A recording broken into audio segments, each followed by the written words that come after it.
We zijn met de Nissan GT-R onderweg naar de 24 uur van Francorchamps om na te gaan in hoeverre de straatversie van de GT-R afwijkt van de GT3 raceversie. We staan hier in de pitbox van het KCMG raceteam dat voor deze 24 uur van Francorchamps twee Nissan GT-R Nismo GT3, het is een moeilijke naam, inzet.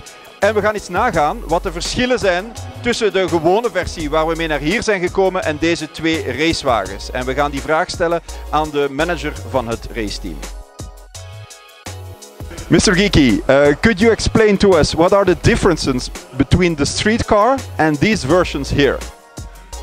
That's a long story, but there's a lot of difference. As you can see, the car is based on the production car.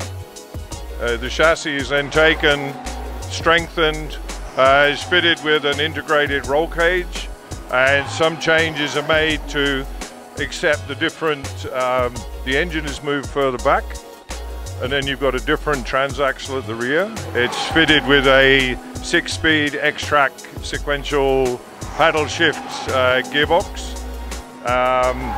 All the intercoolers, radiators are moved forward in this area so you can see a bit of space, but this is because the engine has gone back to improve the power to weight ratio. Power to weight, to improve the weight distribution. The track is wider, the brakes are bigger, the suspension is the same dimensions as the standard one, but it's all billet aluminium, race dampers, race brakes with quick release.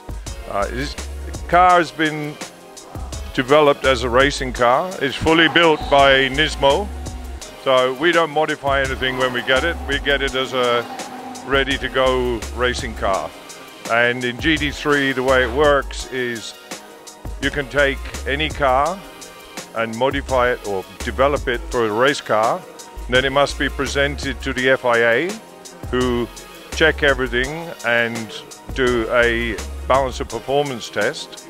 And then they produce a book in which all the modifications are listed, and then you cannot deviate from those modifications.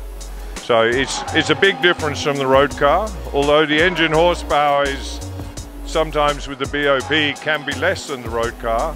Yeah, but because this one has like 530, 550 compared to the almost 600 or more on the Nismo normal car. But we would never really tell you how many horsepower it's got.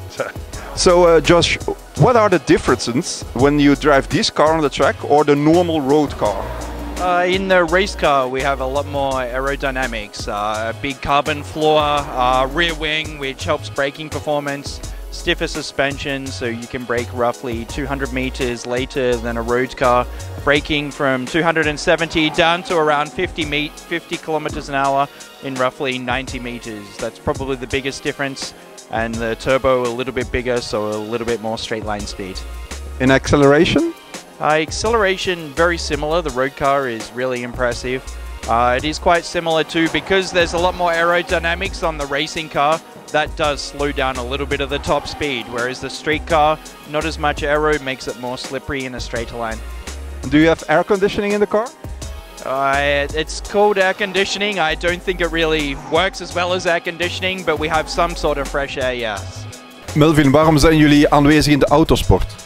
Wel, voor ons is het heel belangrijk om in de autosport ervaringen op te doen die we daarna kunnen toepassen op onze straatversies.